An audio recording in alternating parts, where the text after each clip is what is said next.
الحمد لله الحمد لله رب العالمين والعاقبة للمتقين والصلاة والسلام على سيدنا محمد وآله وأصحابه أجمعين. أما بعد فقد قال الله تبارك وتعالى في كتابه العزيز بعد أعوذ بالله من الشيطان الرجيم بسم الله الرحمن الرحيم قالوا سبحانك لا علم لنا إلا ما علمتنا إنك أنت العليم الحكيم صدق الله مولانا العظيم. சங்கைக்குரிய அல்லாஹ்வின் நல்லடியார்களே, அன்பும் பாசமும் நிறைந்த மாணவ சகோதர சகோதரிகளே, அல்லாஹுடைய பெரும் அருளினால் கிருபையினால் உம்தத்து சாலிக் உத்தத்து நாசிக்குடைய ஃபிக்ஹ் சட்டங்களை, ஷாஃபி மதஹபுடைய ஃபிக்ஹ் சட்டங்களை நாம் அல்ஹம்துலில்லாஹ் இந்த கிதாபின் மூலமாக படித்து வருகிறோம். கிதாபு தஹாரத்துடைய பாடத்தை முடித்துவிட்டு கிதாபு சலாத்துடைய பாடத்தை தொடர்ந்து படித்து வந்து கொண்டிருக்கிறோம். அந்த தொடரிலே நாம் இப்பொழுது அடைந்திருக்கக்கூடிய பாடம் பாபு சலாத்தில் ஜமா.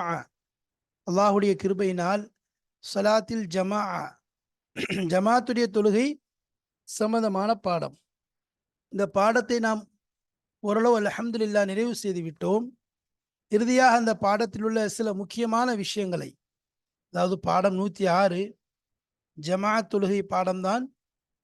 ஆனால் இதில் அல்ஹம்துலில்லாஹ் ஆரம்பத்திலிருந்து எடுத்துக்கொண்டால் ஃபர்து கிஃபாயா என்று சொல்ல ஆரம்பித்ததிலிருந்து ஜமாஅத்துடைய தொழுகையுடைய முக்கியத்துவம், அதை விடுவதற்குரிய அனுமதிக்கப்பட்ட காரணிகள், அதேபோல் எவ்வாறு இமாம் பின்பற்ற வேண்டும், முக்ததியுடைய நிலை என்ன, இவ்வாறு பல விஷயங்களை நாம் அல்ஹம்துலில்லாஹ் மிக மிக தெளிவாக பார்த்து விட்டோம். அதிலே இருக்கக்கூடிய சில விஷயங்கள், முக்கியமான விஷயங்கள், அதாவது நாம் மிகவும் கவனமாக இருக்க வேண்டும் என்பதற்காக வேண்டி அதனுடைய இரு விஷயங்களை தொகுத்து ஓரளவு நமக்கு சொல்லப்படுகிறது. ஏனென்றால் முழு பாடத்தையும் படித்து விட்டோம். இருந்தாலும் அமலுக்காக வேண்டி நாம் படித்தது அல்ஹம்துலில்லாஹ் அமல் செய்ய வேண்டும் என்ற எண்ணம் தான். அங்கு நம்முடைய அறிவைத்தான் செயல்படுத்தியிருப்போம். நம்முடைய சிந்தனை, நம்முடைய அந்த விஷயங்களை கிரகிக்க வேண்டும், அதை படிக்க வேண்டும் என்ற எண்ணத்திலே இருந்திருக்கும். அதை நாம் அமல் செய்வதற்காக வேண்டி சில விஷயங்களை சொல்லுகிறோம். அதிலே முதலாவது பாத்திலாகக்கூடிய தொழுகையை முறித்துவிடக்கூடிய விஷயம். அதில் ஒன்று இருக்கு, இக்திதாவை முறித்துவிடும் என்பதாக வந்துச்சு. இன்னொன்று தொழுகையை முறித்துவிடும் என்பதாக வந்தது. இரண்டையும் நாம் தெளிவாக உங்களுக்கு எடுத்து சொல்லிவிட்டோம். இப்பொழுது அதை தொடர்ந்து சில முக்கிய விஷயங்கள் என்பதாக சென்ற பாடத்திலே பார்ட் 1ல படித்தோம். இப்போ பார்ட் 2 அதே சில முக்கிய விஷயங்கள் தான்.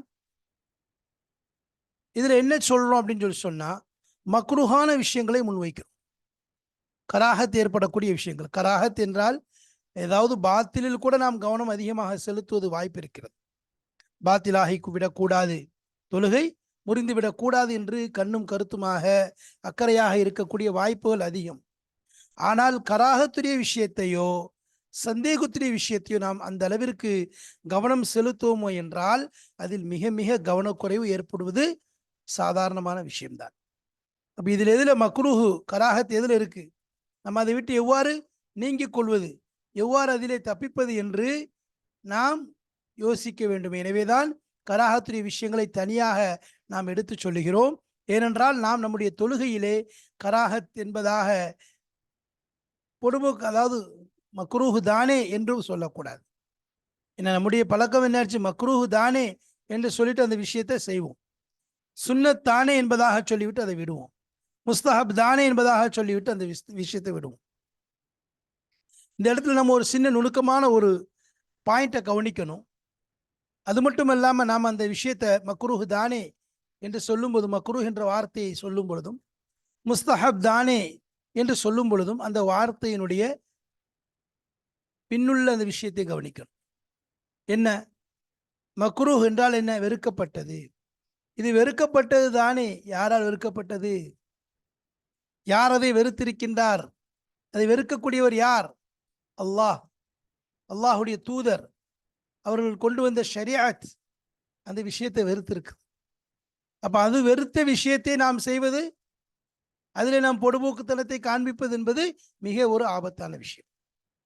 முஸ்தஹபு தானே, பிரியப்படுறது யாரு? அல்லாஹ், அல்லாஹ்வுடைய ரசூல், அல்லாஹ்வுடைய ஷரீஅத். எனவே முஸ்தஹப் தானே என்று ஒரு அமலை விடுவதும் நல்லது கிடையாது, மக்ரூஹ் தானே என்று எண்ணிக்கொண்டு ஒரு அமலை செய்வதும் சரி கிடையாது. சில முக்கியமான விஷயங்கள்ல பார்ட் 2ல சம்பந்தமாகத்தான் நாம இப்ப பேச போறோம். ஒவ்வொரு விஷயமும் சொல்லும் பொழுது இன்ஷா அல்லாஹ் அதற்குரிய தேவையான விளக்கங்களை கொடுத்து கொண்டு சொல்லிக் கொண்டு செல்கிறோம். பாருங்க, முதலாவது யுக்ரஹ். இந்த ப்ளூ கலர் போட்டிருக்கிறது ஃபுல்லா அந்த கராஹத்துடைய விஷயத்தை குறிப்பதற்காக வேண்டி கொண்டு வந்திருக்கோம். இப்ப யுக்ரஹு விஷயம் மக்ரூஹ் எது சொல்றாங்கன்னு சொன்னா, பள்ளிவாசல்ல வந்து தொழுகிற விஷயத்துல. யாருக்கு? பெண்கள். பெண்கள்லையும் யாருக்கு? கவரக்கூடியவர்கள், வாலிப பெண்மணிகள். பள்ளியில வந்து ஹாதிராகி தொழுவது மக்ரூஹ். யாருக்கு? பெண்களுக்கு. அந்த பெண்களிலும் எப்படிப்பட்ட பெண்களுக்கு? அதையும் தெரிஞ்சுக்கணும். அப்ப எந்த பெண்கள் கவரப்படக்கூடியவர்களாக இருக்கின்றார்களோ, விரும்பத்தக்கவர்களாக இருக்கின்றார்களோ, வாலிப பெண்களாக இருக்கின்றார்களோ, அப்படிப்பட்ட பெண்கள் மஸ்ஜிதில் ஹாதிராகி தொழுவது மக்ரூஹ் ஆகும். அவர்கள் அல்லாதவர்கள், வயோதிகர்கள் அல்லது அந்த அளவிற்கு எனது ஒரு அலட்சியமாக அந்த அளவுக்கு கவரப்படக்கூடிய பெண் அல்ல, இப்படிப்பட்ட பெண்மணிகள் இவர்கள் வருவதால் மக்ரூஹ் ஏற்படாது. ஆனால் ஃபித்னாவை, குழப்பம் இருக்காது என்று இருந்தால், குழப்பம் ஏற்படும் என்று இருந்தால் யாராக இருந்தாலும் வருவதே கூடாதுன்னு ஆயிடும். அதுதான் யுக்ரஹு ஹுதூருல் மஸ்ஜிதி லி முஸ்தஹாத்தின் அவ் ஷாபத்தின் லா கைரிஹிமா இந்த அமினில் ஃபித்னதி. இந்த இபாரத்து விளக்கங்கள் அங்கு தெளிவாக நமக்கு சொல்லப்பட்டு விட்டது. சரி, இந்த இடத்துல இந்த பச்சையில ஒரு விஷயத்தை கொண்டு வந்திருக்கோம். ஏன்னா ஒன்றும் இல்லை, ஜமாஅத்துடைய தொழுகை என்பதால் ஜமாஅத்துடைய தொழுகையிலே இமாமாக இருக்கக்கூடிய, எப்படி பின்னாடி நிற்கக்கூடிய முக்ததி நியத் செய்ய வேண்டுமோ நான் பின்பற்றுகின்றேன் என்று, அதேபோல் இமாமாக நிற்கக்கூடியவர் நான் இமாமத் செய்கின்றேன் என்று நியத் வைக்க வேண்டும். ஒவ்வொரு தொழுகையில வச்சுட்டாருன்னு சொன்னா அவருக்கு இமாமத்துடைய நன்மை கிடைத்துவிடும். அப்படி அவர் வைக்கவில்லை என்று சொன்னால் இமாமத்துடைய நன்மை அவருக்கு கிடைக்காது, பின்னாடி நிற்கக்கூடியவங்களுக்கு இமாமத்துடைய நன்மை கிடைத்துவிடும். ஆனால் ஜுமாவுடைய தொழுகையிலே அவர் நியத் வைக்கலன்னு சொல்லி சொன்னார், இமாமத்துடைய நியத்தை அவர் மேற்கொள்ளவில்லை என்று சொன்னால் அவருடைய தொழுகையும் பின்னால் இருக்கக்கூடிய தொழுகையும் வீணாகிவிடும். அதுதான் இந்த இடத்துல ஒரு மேற்கோள் காட்டி சொல்லியிருக்கோம். ஏன்னா இதுல வரக்கூடிய முக்கியமான ஒரு விஷயம். சரி, அடுத்து பாருங்க, அடுத்து ஒரு மக்ரூஹான விஷயத்தை சொல்றோம். என்னன்னா, ஒருத்தர் தனியா நின்று ஃபரல் தொழுகிறார். தொழுது கொண்டு இருக்கும் போதே அங்க ஜமாத்துடைய தொழுகை இகாமத் சொல்லப்பட்டுருச்சு. இப்ப அவர் உள்ளத்துல அவர் வந்து என்ன செய்வாரு, அந்த இதை நஃபிலாக மாத்திடுவார். 2 ரக்காத் நஃபிலாக மாத்திட்டு 2 ரக்காத்து தொழுது முடிச்சுட்டு நஃபிலாக வேகமா மாத்திட்டு அதுக்கப்புறம் என்ன செய்வார், அவரை இமாமை போய் பின்பற்றுவார்.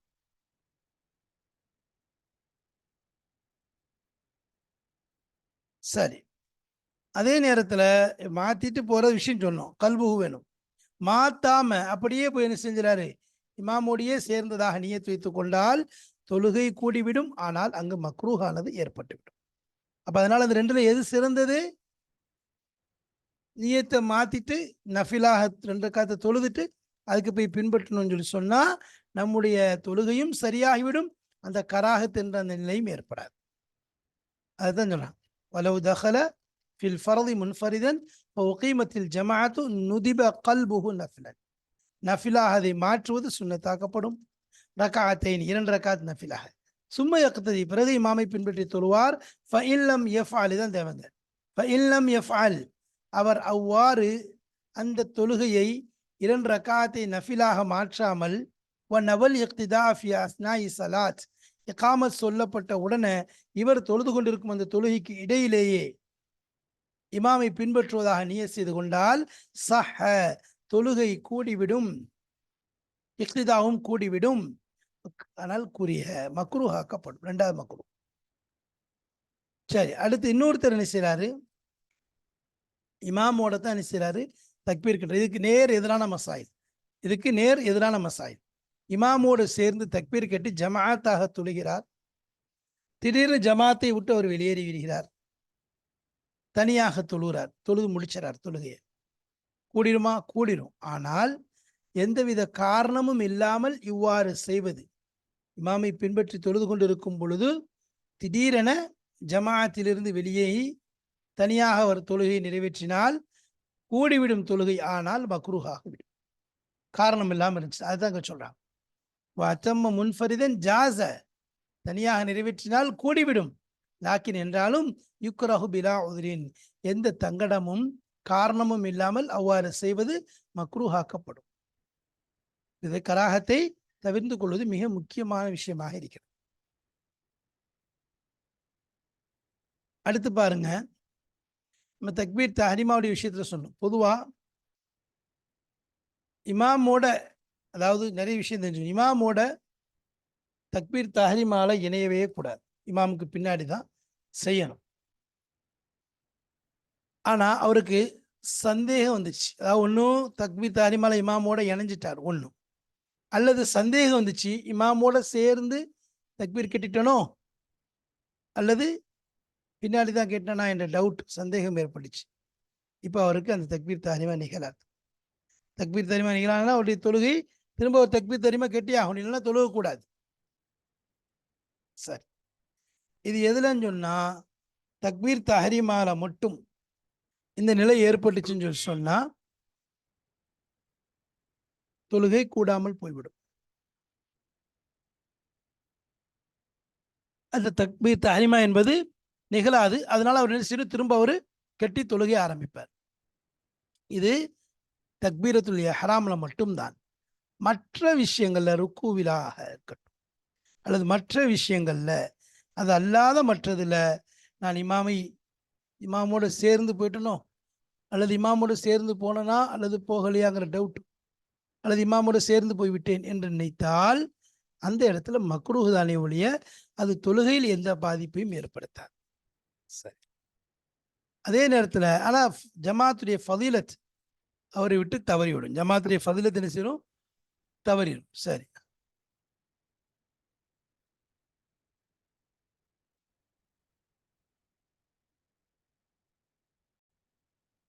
அதாவது மற்றதுல தொழுகை தக்பீர் தஹ்ரீமா தொழுகையே பார்த்துட்டாருன்னு சொன்னாங்க. மற்ற விஷயங்கள் இந்த மாதிரி சந்தேகம் ஏற்பட்டாலோ அல்லது இமாமோட சேர்ந்து போனாலோ ஜமாத்துடைய அந்த சிறப்பு என்றது அது தவறி போய்விடும். சரி, இப்போ ஒருத்தர் என்ன செய்யறாரு, ஒரு ருக்குன் எந்த காரணம் இல்லாம இமாமுக்கு பின்தங்கியே போறார். இமாம் ருக்குவுக்கு போயிட்டார், இவர் நிலையிலே நிற்கிறார். இமாம் சமியல்லா அலிமின் தான் வந்துட்டாரு, இவர் அப்பதான் என்ன செய்யறாரு, ருக்குவுக்கு போறாரு. இமாம் சஜிதாக்கு போயிட்டார். இமாம் சஜிதாக்கு போய் இப்படி ஒவ்வொரு ஒரு ருக்குன் வந்து பின்னாடியே போயிட்டு இருக்காரு, எந்த காரணமும் கிடையாது என்று இருந்தால் அதுவும் மக்ரூஹாக்கப்படும். காரணமின்றி இவ்வாறு பின்னாலே செல்வதும் மக்ரூஹாக்கப்படும். சரி, அடுத்து ஒரு விஷயம், இப்போ இமாமுக்கு சொல்றோம், இமாமாக நிற்கக்கூடியவர். இதுல வந்து ஏன்னா இமாமத்துடைய பாடங்கிறதுனால சில மசாயல்கள் இமாமுக்கு வரும், சில மசாயல்கள் இமாமை பின்பற்றி தொழக்கூடியவருக்கு வரும், சிலர் மஸ்பூக்கு வரும், சிலர் தனியாக தொழக்கூடியவர் இமாமை ஜாயின் பண்ற விஷயத்துல, இப்படி பல விஷயங்கள் சுத்தி சுத்தி வரும். சரி, இப்போ ஒருத்தர் என்னது இமாம செய்து கொண்டிருக்கிறார்.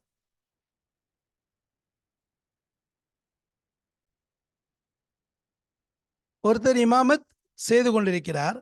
இமாமத் செய்து கொண்டிருக்கும் பொழுது அவர் என்ன செய்யறாரு, வரக்கூடிய முக்ததிகளை கவனிப்பார். சரி, குறிப்பா ஒரு மனிதர் பள்ளிக்குள் நுழைஞ்சிட்டார், பள்ளிக்குள்ள உள்ள நுழைஞ்சிட்டாரு. அப்போ இமாம் என்ன செய்து கொண்டிருக்கிறார், முதல் ரக்காத்தினுடைய ருக்குவிலே இருக்கிறார். முதல் ரக்காத்துடைய ருக்குல இருக்கிறார், அல்லது கடைசி ரக்காத்துடைய தஷஹுதில் இருக்கிறார். இந்த ரெண்டு நிலையும் பாருங்க. இதுல ஒண்ணு முதல் ரக்காத்துடைய ருக்கு. இப்ப இதுல வந்து ஒருத்தர் சேர்ந்துட்டாருன்னு சொல்லி சொன்னா அவருக்கு முழு ஜமாத்துடைய தொழுகையும் கிடைத்துவிடும். அதோட மிக முக்கியமான விஷயம், தக்பீர் தஹ்ரீமாவும் அதிலே இணைந்து விடும். ஏன்னா தக்பீர் தஹ்ரீமாக்கு ஒரு ஹத்து வச்சிருக்காங்க. பல பேர் பல மாதிரி சொன்னாலும் அந்த ரக்காயத்துக்குள்ள போய் ருக்குக்குள்ள சேர்ந்துட்டாருன்னா கூட கிடைத்துவிடும் என்ற ஒரு விஷயம் இருப்பதனால அந்த ருக்குல சேர்றதுனால அவருக்கு தக்பீர் தஹ்ரீமாவுடைய ஃபதிலத் கிடைச்சும். அப்ப என்ன செய்யறாரு, ருக்குல இமாம் நிற்கும் பொழுது ஒருவர் பள்ளிக்குள்ள வந்து விட்டார் என்ற நிலையை உணர்ந்துட்டாரு, உள்ள வந்துட்டாருன்னு தெரிஞ்சிச்சு. அவர் கூடினவர் குறைந்தவர் எப்படின்னு பார்க்கல, இல்லை உயர்ந்தவர் தாழ்ந்தவர் என்று பார்க்கல, அதே மாதிரி அவர் வந்து கண்டிப்பா உள்ள வந்து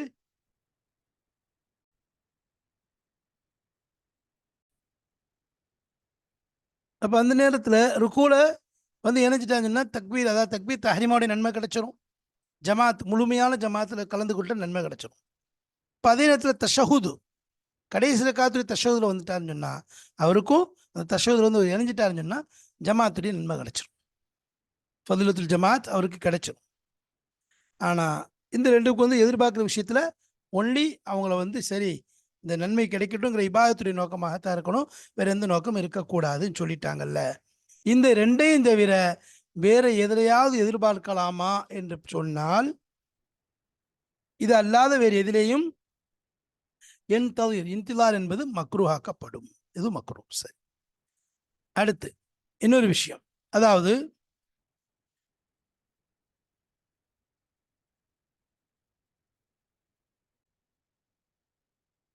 பள்ளிவாசல்களில் ஒரு வகையான பள்ளிவாசல் என்னன்னு சொன்னா அங்க இமாம் நிர்ணயிக்கப்பட்டிருக்கிறார், அவருக்கு சம்பளம் கொடுக்கப்படுகிறது, அந்த பள்ளியில மக்கள் என்னது தொழுகை எல்லாம் நடக்குது எல்லா முறையிலும். அது மத்ரூக்கான பள்ளி கிடையாது. அதாவது ஒரு ஒருக்கு புறத்தில் அல்லது ஒரு ரோட்டில் பைபாஸில் அல்லது மக்களுடைய வரத்து இல்லாத போக்குவரத்து இல்லாத இடத்துல உள்ள பள்ளிகளை இமாம் இல்லாமல் அப்படி கிடையாது. ராத்திப் இமாமே ராத்திப் இருக்கிறாரு, சம்பளம் வாங்குறாரு, எல்லாமே அங்கே நடந்து கொண்டு இருக்குது. அப்போ அப்படிப்பட்ட இமாம் இருக்கக்கூடிய அந்த பள்ளியில அவருடைய அனுமதி இல்லாமல் இரண்டாம் ஜமாத் என்பது நடத்துவது மக்ரூஹாக்கம். இதே மாதிரி ஒரு மனிதர் என்ன செய்கிறாரு, ஒரு மக்களுக்கு இமாமத் செய்கிறார், ஒரு கூட்டத்திற்கு யுக்ரஹு ஐ யவும்ம கௌமன் யக்ரஹுஹு, ஒருத்தர் என்ன செய்கிறாரு ஒரு கூட்டத்துக்கு இமாமத் செய்கிறாரு, அந்த கூட்டமும் அவரை வெறுக்கிறது. அவர்களில் அதிகமான பேர் என்ன செய்கிறாங்க, அவரை வெறுக்கிறாங்க. 100 பேர் நிற்கிறாங்கன்னா 60 பேர் 70 பேர் அவர் வெறுக்கிறாங்க.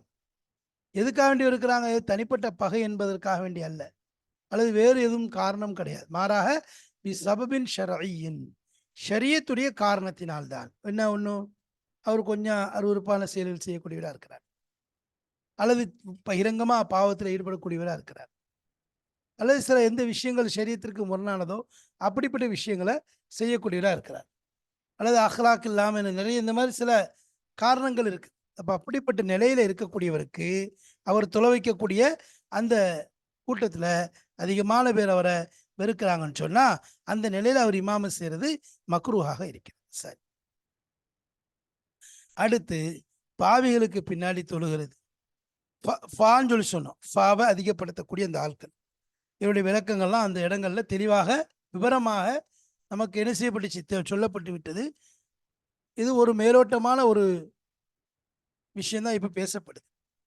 ஃபா என்று சொல்லப்படக்கூடிய இந்த ஃபாவை அதிகமாக்கக்கூடிய அந்த மனிதருக்கு பின்னால் தம் தாம் தாவை அதிகமாக்கக்கூடியவர் லாஹின்.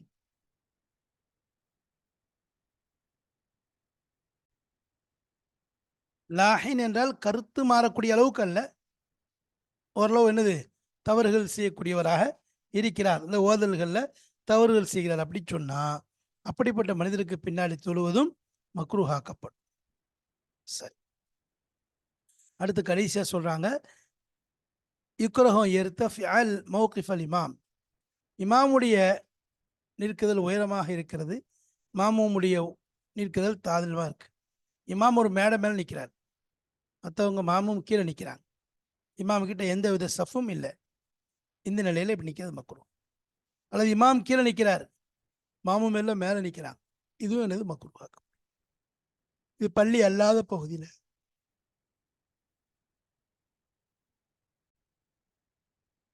சரி, அதே மாதிரி இது வந்து இதே நேரத்தில் இமாம் மேலே எதுக்காக நிற்கிறாருன்னு சொன்னா கற்றுக் கொடுக்கறதுக்காகவே நிற்கிறார், மக்களுக்கு தொழுகைய இபாதத்தை கற்றுக் கொடுக்கறதுக்காக மேலே நிற்கிறார், எல்லாருக்கும் தெரியணுங்கிறதுக்காக வேண்டி.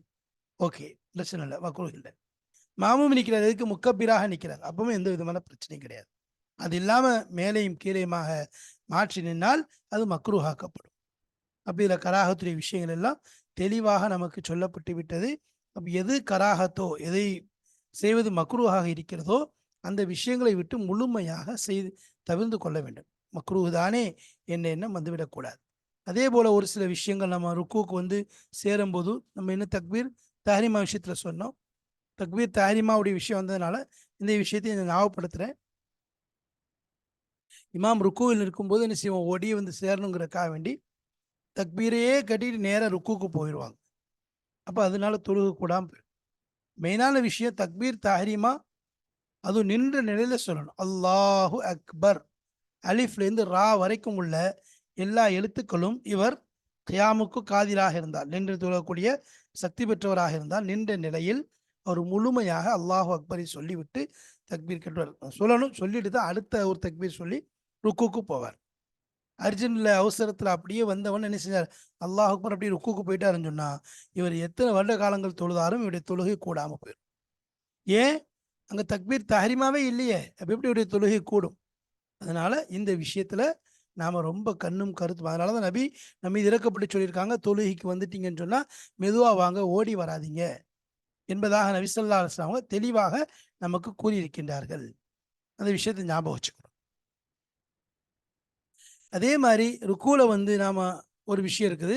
ருக்கூல இமாமோட போய் என்ன செய்யணும், ஒரு ருக்கு ஒரு ஒரு தஸ்பீஹ் அளவுக்காவது இமாமோடு நம்ம ருக்குவில் தரிபட வேண்டும்.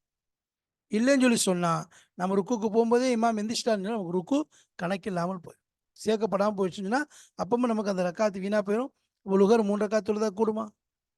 அதனால அது விஷயத்துல எச்சரிக்கையா அதனால தான் சொல்லப்படும், ருக்குல இமாம் ருக்குவிலிருந்து எழும்போது எந்திரிச்சுட்டு சமி அல்லாஹு லிமன் ஹமிதான்னு சொல்லக்கூடாது. எந்திரிக்கும்போதே என்ன செய்யறது, சமி அல்லாஹு லிமன் ஹமிதான்னு சொல்லிக்கிட்டே எந்திரிச்சா, இந்த மாதிரி ஓடி வந்து ருக்குல போகக்கூடியவங்க உஷாராயிருவாங்க. ஏன்னா அவர் வந்தோடனே ருக்குக்கு தான் போவார். அப்போ அல்லாஹ் சமி அல்லாஹு லிமன் ஹமிதாங்கிற சத்தம் கேட்டுடுச்சுன்னா, அப்போ இன்னைக்கு நமக்கு இந்த ருக்கு சேரலை என்பதை அவர் உறுதி கொண்டு அதை என்ன செய்வார், திரும்ப அந்த ரக்காத்தை மீட்டி தொழுவார். அதனால என்னது, அதனால தொழக்கூடியவங்க நம்முடைய தொழுகை பரிபூர்ணமானதாக இருக்கணும். ஃபிஸ்கை விட்டு பாதுகாக்கப்பட்டதாக இருக்கணும். கராஹத்துகள் மக்ரூஹாத்துகளை விட்டு தவிர்ந்ததாக இருக்க வேண்டும். முஸ்தஹபாத்துகள் சுன்னத்துகளை கொண்டு அலங்கரிக்கப்பட்டதாக நம்முடைய இபாதத்துகள் தொழுகைகள் நம்முடைய ஒவ்வொரு விஷயங்களும் இருக்க வேண்டும். அதுக்காக தான் என்னது, இந்த கராஹத்துடைய பாடத்தை கொண்டு வரப்பட்டு நாம் இதையும் முழுமையாக தவிர்த்து கொள்ள வேண்டும். என்னென்ன விஷயங்கள் மிகவும் எச்சரிக்கையாக இருக்க வேண்டும் என்று சொல்லப்பட்டதோ அந்த விஷயத்தில் மிகவும் கண்ணும் கருத்துமாக எச்சரிக்கையாக நாம் இருக்க வேண்டும். அப்பொழுது நம்முடைய தொழுகையில் என்ன ஏற்படும், ஒரு ஹுஷு, ஒரு ஓல்மை ஏற்படும். தொழுகையில பாதுகாப்பு ஏற்படும். இல்லைன்னு சொன்னா தொழுகையை சுருட்டி வீசுற மாதிரி நாளைக்கு அல்லாஹ் நமக்கு வீசிடக்கூடாது. நவுதுபில்லாஹி மின் தாலிக். அப்போ அதனால மக்ரூஹாத்தான விஷயங்கள் என்னங்கிறது, இன்னும் பல விஷயங்கள் இருக்கும் மக்ரூஹான விஷயங்கள். அதை தெரிந்து கொண்டு அதை என்ன செய்யறது முடிஞ்ச உதாரணமாக ஒருத்தர் என்ன செய்ய பின்னாடி தனியாக நின்று தொழக்கூடாது. யாராவது ஒரு ஆள் என்ன செய்யணும், வந்து நிற்கிறாரு, எல்லாரும் தொழுறாங்க, இவர் மட்டும் தனியாக நிற்கிறாரு. இவர் என்னது, அங்கே முன்னாடி இடம் இருந்தால் சஃபில் போய் சேர்ந்துருவார். சஃபில் இடம் இல்லை, அப்போ தனியாக நின்னார்னா யாரையா ஒரு ஆளை பிடிச்சி லேசாக இழுக்கணும். இழுக்கப்படும் போது யார் இழுக்கப்படுறாரோ அவர் என்ன செய்யணும், ஒத்துழைச்சு வரணும். அப்போ இவர் இப்படி தனியாக நின்று தொழுதால் மக்ரூஹ சார்ந்ததாக ஆகிவிடும். அதனால் இது விஷயங்களை கண்ணும் கருத்துமாக கருத்தில் வைத்துக்கொண்டு நாம் நம்முடைய தொழுகையை சரியாக பேணி தொழ வேண்டும். நாம் கற்கக்கூடிய இந்த இல்மை நாமும் கற்று முழுமையான முறையில் நம்முடைய நம்முடைய எல்லோருக்கும், நம்முடைய சகோதரர்கள், நம்முடைய எல்லோருக்கும் என்ன செய்வது, இதை கற்றுக் கொடுக்க வேண்டும். இது அமல் வடிவில் நாமும் இதில் கொண்டு வர வேண்டும். நம்முடைய குழந்தைகள், பெற்றோர்கள், உறவினர்கள் அனைவருக்கும் இந்த அமலுடைய முறையை, இந்த இருக்கக்கூடிய விஷயங்களை எடுத்து சொல்ல வேண்டும். தொழுகையில் என்னென்ன விஷயங்கள் மக்ரூஹா இருக்குது, எதுவெல்லாம் ஹராமாக இருக்கிறது, இதை கொண்டு தொழுகை வீணாகிவிடும், இதெல்லாம் சொல்லி என்ன செய்யறது, அவங்கள உருவாக்கணும். அல்லாஹு தாலா நமக்கு அப்படிப்பட்ட நல்ல பாக்கியங்களை தருவானாக. அடுத்து இதற்கு தொடர்ந்து என்னது, ஜமாத்துடைய தொழுகை தொழுவது எந்த இடத்துல ஹராம் என்பதும் மக்ரூ என்பதையும் பார்க்க இருக்கிறோம். அதைத் தொடர்ந்து நோயாளியுடைய தொழுகை, அதற்கு பிறகு பயனாளியுடைய தொழுகை, இவ்வாறு இன்ஷா அல்லாஹ் வரிசையாக காண இருக்கிறோம். நாம் படிக்கக்கூடிய பாடங்களை மனதில் நிறுத்தி சரியான முறையில் அதை ஒப்பிக்கக்கூடிய பிறருக்கு எத்தியக்கூடிய நல்பாக்கியத்தை அல்லாஹ் தந்தருள்வானாக. மேலும் நாம் நம்முடைய அந்த விஷயங்களை, அதாவது மன்னனம் செய்யக்கூடிய விஷயங்களாக இருக்கட்டும், அதே போல் நாம் படிக்கக்கூடிய விஷயங்களாக இருக்கட்டும், இந்த ஹிக்மத்துகளை விளங்கி நாம் அமல் செய்யக்கூடிய தௌஃபீக்கை தந்துடுவானாக. அவனுடைய பொருத்தத்தை நமக்கு நசீபாக்குவானாக. வாஹிரு தாவானா அல்ஹம்துலில்லாஹி ரபில் ஆலமீன். அஸ்ஸலாமு அலைக்கும் வரஹ்மத்துல்லாஹி வபரகாத்துஹு.